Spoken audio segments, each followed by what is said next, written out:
आज हम वो 6 डेली हैबिट सीखेंगे कि जिसके बाद हमारा stress level, anxiety level, depression level और जो हम ओवरवेल्म्ड हो जाते हैं, रोना धोना शुरू कर देते हैं, ये फौरी तौर पे कम हो जाएगा। वो 6 ऐसी हैबिट्स क्या हैं जो हम डेली कर सकते हैं और हमारे लिए हेल्पफुल होंगी। Let's start with this one. If you do like this video, please don't forget to subscribe my channel, like my video, do share to learn more exercises, ताकि हम बहुत सारी एक्सरसाइजेस सीख सकें। पहली उसमें क्या है, सबसे मेन चीज़ क्या है कि हमें ये बात समझनी आनी चाहिए कि ये कोई ऐसी चीज़ नहीं है जो बहुत ज़्यादा डिफरेंट है और सब किसी के साथ नहीं हो रही है। सबके हिम्मतों का गेम है, हर दफ़ा हर एक के साथ जो है ना वो डिफरेंट होता है। लेकिन इसमें बेस्ट चीज़ क्या है कि हम किस तरीके से अपने आप को किस हद तक मैनेज कर सकते हैं। नंबर वन डेली हैबिट जो हम अपना सकते हैं और अपनी एनजाइटी को और अपने डिप्रेशन को, स्ट्रेस के लेवल को जो ना वो कम कर सकते हैं, वो है बर्तन धोना। जी, ख़वातीन चिढ़ेंगे ज़रूर हो, लेकिन ये बर्तन धोना हमेशा से एक ऐसी एक्सरसाइज है जो बहुत हेल्पफुल होता है। अच्छा, डेली की हैबिट अगर आप डाल रहे हैं, बर्तन धो रहे हैं, स्पेशली जब बहुत ज़्यादा शदीद गुस्सा आ रहा है, तो यकीन मानिए या बहुत ज़्यादा रोना धोना आ रहा है, या एंजाइटी या डिप्रेशन बहुत ज़्यादा हाई हो रहा है, स्ट्रेस बहुत ज़्यादा हाई हो रहा है, बर्तन धोइए। नंबर टू, हगिंग, कडलिंग, बच्चों को या बड़ों को या किसी को भी अगर नहीं है तो पेरेंट्स को, उन सबको जो है ना वो हग करना। क्यों हगिंग हगिंग करना क्यों ज़रूरी है? क्योंकि ये हगिंग जो है वो एंडोर्फिन्स, जो एक स्पेसिफिक हार्मोन्स होते हैं हमारे, उनको जो ना वो रिलीज़ करता है। और वो हार्मोन्स जो ना वो हमारे लिए हेल्पफुल होते हैं और फिर हमारे लिए मददगार साबित होते हैं, ताकि हगिंग जो ना वो हमेशा वो जो केमिकल प्लीजिंग है ना, जो वो हार्मोन्स होते हैं कि जैसे कि अगर मैं आइसक्रीम खा रही हूँ, जो जो मुझे सुकून महसूस हो रहा है, जो फीलिंग हैप्पीनेस जो फील हो रही है, वही सेम टाइप ऑफ हैप्पीनेस जो ना मुझे यहाँ पे भी मिलती है।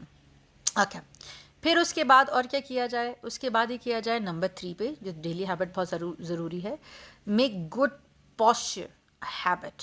ओके, कैसे? बहुत सारे लोग मैंने देखे हैं कि जिनका जो पॉस्चर होता है ना वो कॉन्स्टेंटली वो डाउन ही होता है, हमेशा में सैड ही रहते हैं, वो पैदाइशी सैड होते हैं, ये इनको पैदाइशी थकन भी कहा जाता है। अब ये कैसी हैबिट है? आपने अपने शोल्डर्स को पीछे करना है थोड़ा सा, और पीछे करने के बाद आपने थोड़े से अपने पॉस्चर को सीधा करना है, कमर को स्ट्रेट करना है। बहुत सारे लोग ब्रीथ भी नहीं कर पाते सही से, क्योंकि उनका पॉस्चर जो है ना वो बहुत ज़्यादा ख़राब होता है। अगर चेयर पे बैठे हुए हैं, काम कर रहे हैं, तो वो जो स्लाउचिंग बिहेवियर होता है ना, वो पॉस्चर होता है बिल्कुल ही झुका हुआ, वो आपके ऑलरेडी हार्मोन्स को जो है ना वो ख़राब कर रहा होता है। तो उसमें और भी बहुत सारे मसले मसाइल हो रहे होते हैं।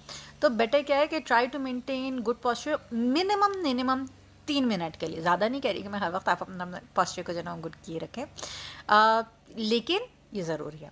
फिर उसके बाद चौथी ऐसी हैबिट जो हमारे लिए हेल्पफुल हो सकती है, वो है मैथ स्ट्रेस। आई नो, बहुत सारे लोग होंगे, वो लोग कहेंगे कि जी हमें तो मैथ्स बिल्कुल नहीं अच्छा लगता। और क्योंकि मैथ्स चैलेंज है, मैथ्स स्ट्रेस है, मैथ्स हमें जो है ना वो सोचने पर मजबूर करता है, मैथ्स जो है ना वो डिफरेंट तरीके से कराता है। It's okay.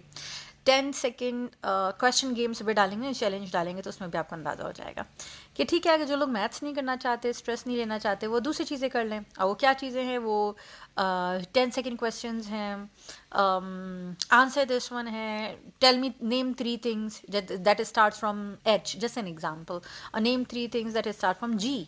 और जी के आपने 3 नाम बताए, 3 चीज़ें बताई कि स्टार्टिंग फ्रॉम जी, ये है, ये है, ये है, जैसे गोट, ग्लास और गूगल, जैसे एन एग्जाम्पल। समय कहा चलो ठीक है, गूगल में जो ना वो ई आ रहा है, तो आप जो ना वो ई से जो ना मुझे 3 चीज़ें बताएं, फिर वो उससे 3 चीज़ें बताएं।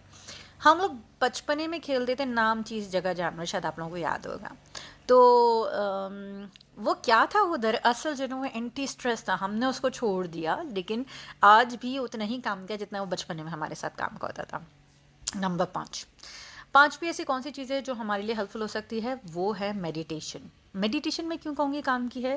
क्योंकि हम इस चीज़ को अहमियत नहीं देते। हमें कहते हैं कि नहीं भाई, a part of the brain, क्या बकवास बात है कि आप जो ना वो सांस लो, योगा करो। यकीन माने, जब हम सांस ले रहे होते हैं प्रॉपर तरीके से, तो हमारे अंदर वो हार्मोन्स रिलीज़ होना शुरू होते हैं जो हमारे लिए काम के हैं। तो बेटर है कि जो हमें 4 आवर्स की स्लीप के बाद जो हमें मिल रहे हैं, जो हार्मोन्स मिल रहे हैं, वो ज़रूरी है कि करें। Minimum of 4 hours of good sleep is the last thing if I am telling you. तो 4 घंटे की अच्छी नींद जो है ना वो आपको जो है ना कहाँ तक पहुँचा देगी, आपके एंजाइटी लेवल्स को, आपके डिप्रेशन के लेवल्स को, आपके स्ट्रेस के लेवल को, इन सबको जो है ना वो ख़त्म कर देगी। जो लोग कहते हैं ना कि 8 घंटा सोना ज़रूरी है, 10 घंटा सोना ज़रूरी है, 6 घंटा सोना ज़रूरी है, अगर आपको गुड क्वालिटी ऑफ स्लीप मिल रही है 4 घंटा भी it's enough, more than enough. लेकिन वो गुड क्वालिटी होनी चाहिए, वो ये नहीं चाहिए कि आप बहुत ज़्यादा डिस्टर्ब हैं, पूरी रात हिल रहे हैं, जुल रहे हैं और कर नहीं पा रहे, सो नहीं पा रहे आप, ये वाली स्लीप नहीं हो। एक अच्छी बेहोशी वाली 4 घंटे की नींद जो है ना वो बहुत इंपॉर्टेंट है। तो ये हैं 6 चीज़ें, आई होप आपके काम की होंगी। अगर आपको और चीज़ें सीखनी है, don't forget to subscribe my channel and like my video. अल्लाह हाफिज़।